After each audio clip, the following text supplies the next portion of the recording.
পের যে visa card আছে সেটা কেনার জন্য আপনার প্রথমে ডিপোজিট করতে হবে। বোনাস সাইনিং বোনাস হিসাবে আপনার $5 থাকবে, সেটা ডিপোজিট করার পর আনলক হবে, তখন আপনি সেটা ব্যবহার করতে পারবেন। তো আমি এখানে ডিপোজিট করে নিলাম $15। তো দেখতেছেন $15 ডিপোজিট করার পর আমার এখানে $20 শো করতেছে। আমি সাইনিং বোনাস হিসাবে $5 পাইছিলাম, সেটা সহ এখানে $20 শো আপ করতেছে। তো এখানে আপনি কার্ড যে লেখা আছে কার্ডে ক্লিক করুন, কার্ডে ক্লিক করার পর অ্যাপ্লাই কার্ডে ক্লিক করবেন আবার।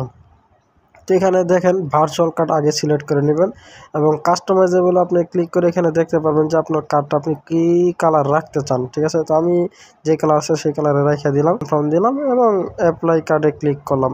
তো অ্যাপ্লাই কার্ডে ক্লিক করার পর দেখবেন এখানে কি লেখা আছে, billing address, type virtual card, promo code. তো এখানে প্রোমো কোড নাই এই মুহূর্তে, বাংলাদেশে এগুলো কাজ করতেছে না। তো প্লাস আইকনটা বিলিং অ্যাড্রেসে ক্লিক করার পর আপনি দেখতে পাবেন এনআইডি কার্ড যেটা দিয়ে আপনি ভেরিফাই করছিলেন সেটা এখানে শো করবেন, সেই নামটা।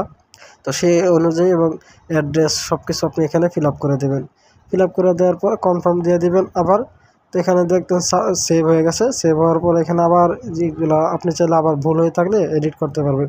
তো এখানে পে নাওতে ক্লিক করলাম। পে নাওতে ক্লিক করার পর এখানে আমার $10 কেটে নেবে, $15 থেকে $10 কেটে নিল। তো এখানে দেখেন আমার কার্ডটা পেন্ডিং দেখাইতেছে। ঠিক আছে, তো এখানে মুহূর্তের মধ্যে আবার এটা অ্যাকসেপ্ট হয়ে যাবে এবং ইওর কার্ড ইজ রেডি। দেখতেছেন মুহূর্তের মধ্যে আমার কার্ড রেডি হয়ে গেছে। তো এখানে ভিউ কার্ড আপনি ক্লিক করবেন।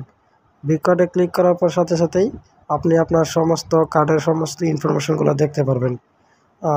সিভিভি, মেয়াদ বা কার্ড নাম্বার, এগুলো আপনি এখানে দেখতে পারবেন। চাইলে কার্ডটা ফ্রিজ করে রাখতে পারবেন যাতে কার্ড নাম্বার জানার পরে কেউ ব্যবহার করতে না পারে আর কি। আমার মতো $5 বোনাস পেতে স্ক্রিনে দেওয়া রেফার কোড ব্যবহার করুন এবং $5 বোনাস পেয়ে যাবেন। ধরনের প্রয়োজনীয় ভিডিও পেতে চ্যানেলটি সাবস্ক্রাইব করবেন এবং পাশে থাকা বেল আইকনটিতে অল নোটিফিকেশন করে দেবেন।